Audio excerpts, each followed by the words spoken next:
That's right, the title's right. It's not a clickbait. I decided to put down a deposit on the new Speed UTV. Let's get into the video. I'll talk about why I bought this brand new side-by-side that doesn't even exist yet.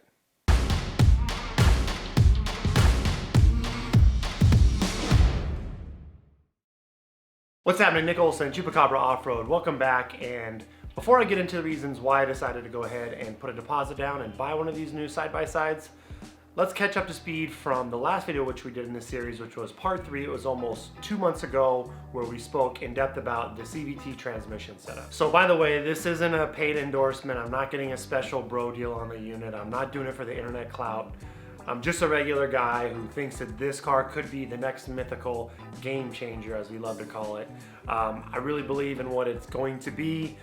There's definitely a lot of concern it being brand new, first year product, but I'm excited for it, decided to go for it, so it is what it is. So back when I filmed part 3 about 2 months ago, Robby and the team at Speed UTV were about 4 or 5 presentations in, and at that point I was pretty much sold on deciding to buy one of these. And since that time they've changed the name of the models, they've added a few more models, and given us more insight into some of the additional feature benefits, the interior, some accessories that will be available, and so on. So let's touch on those real quick before we get into the reasons why I bought it. So the 4-seat model is now called the Jefe. The 110-inch wheelbase UTT is now called the El Diablo, and the shorter 95-inch wheelbase 2-seater is now called the Baja Bandit. Click the link below for Speed UTV's website. You can get an FAQ section, all the presentations, and all the information basically you'd ever want to know about these vehicles. Speaking of information, whether you're interested in buying this or not, I highly recommend you check out a lot of these presentations. Robby's really dropping a ton of knowledge from his racing days, from his UTV racing days more specifically, Dakar, Mint 400, and so on. Him just enjoying Glamis, a lot of other environments that he's ridden across the country that customers like you and I spend all of our time recreating, and gives us a lot of insight into technology from other types of auto racing, his trophy truck, and how that's all been synthesized, and he's used that into the design engineering of the Speed. I think it's really, really entertaining to watch. I've learned a lot just by watching, and a lot of the problems that he's trying to prevent, I've experienced firsthand, particularly with my race car. Furthermore, if you've done a lot of research and you still have questions, what's really cool is you can join the Facebook group and you can ask questions at the Speed at team or the community is trying to help answer. Robby will answer some live questions on his weekly presentation, and he's also taking live phone calls. So they're making it very transparent, very easy to access, and get you the information you need if you're on the fence about wanting to buy one of these. So I think it's really cool that the team at Speed's being so transparent, which is one of the reasons why I purchased. So with that, let's get into the top 3 reasons why I decided to buy the Speed UTV. The first and probably number 1 reason why I decided to buy is because I think this car packs a ton of value. I purchased the El Jefe LE edition, which is $32,000, and the LE accessories that are included at this price are the carbon fiber seats, the 5-point harnesses, beadlock wheels, and a custom graphics package. The price has also since risen, and it's now up to $35,000, and it's only going to increase in price by the time these things actually hit the showroom floor later this year. Add those accessories on top of a vehicle that already is going to come stock with 225 horsepower, 77-inch wide, beefy suspension that's already made out of 4130 chromoly, shock technology that Robby's been developing for over 2 decades in his trophy trucks, a big enough storage bed for a 35-inch full-size spare, so then I don't need to go spend more money on a tire rack or a tire carrier. And on paper, it also looks to be a roll cage that is very beefy and robust and is not going to need to be replaced. This really starts to feel like this vehicle's got a ton of value. And did I mention you can also shift on the fly without coming to a complete stop, and there's an extra gear on the transmission compared to a Polaris or a Can-Am?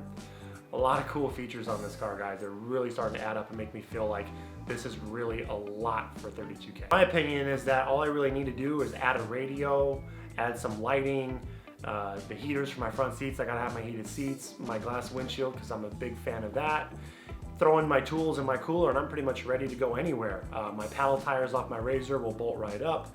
So to me it seems really easy, a lot less of a hassle compared to building a Can-Am or a Polaris with a new cage and all the other accessories that you need to really get it dialed for, you know, what I'm used to with my current RZR. Now I love my RZR Turbo S. If you guys have been following the channel, you've seen that I've driven it almost everywhere in the Southwest here, from San Hollow, Glamis multiple times, Placer City, all over Arizona, Mexico, and I've only had one small problem, and Probably the biggest feature benefit that I will be giving up by getting rid of the Razor will be the live valve dynamic suspension. So I love that feature, but you know, it is what it is. I think the Speed has got so many other pluses that it's going to be exciting to try out, and I think it's going to be a better overall ride performance. Reason number 2 is the overall engineering and thought put into this vehicle.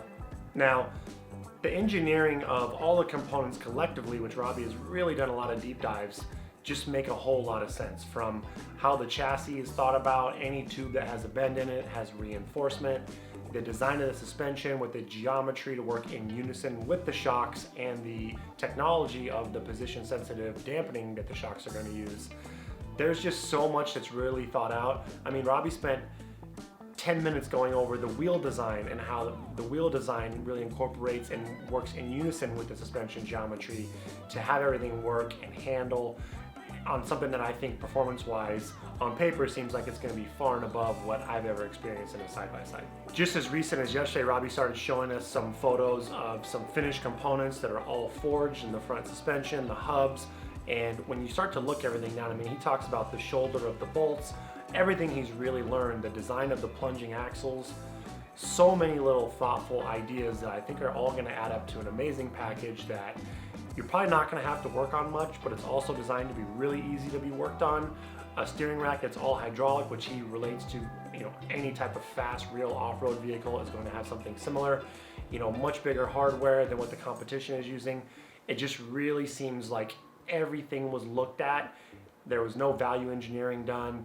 They said, let's make this as good as we can make it and give the customer something that's going to be just an amazing side-by-side that you're not going to have to upgrade every single year.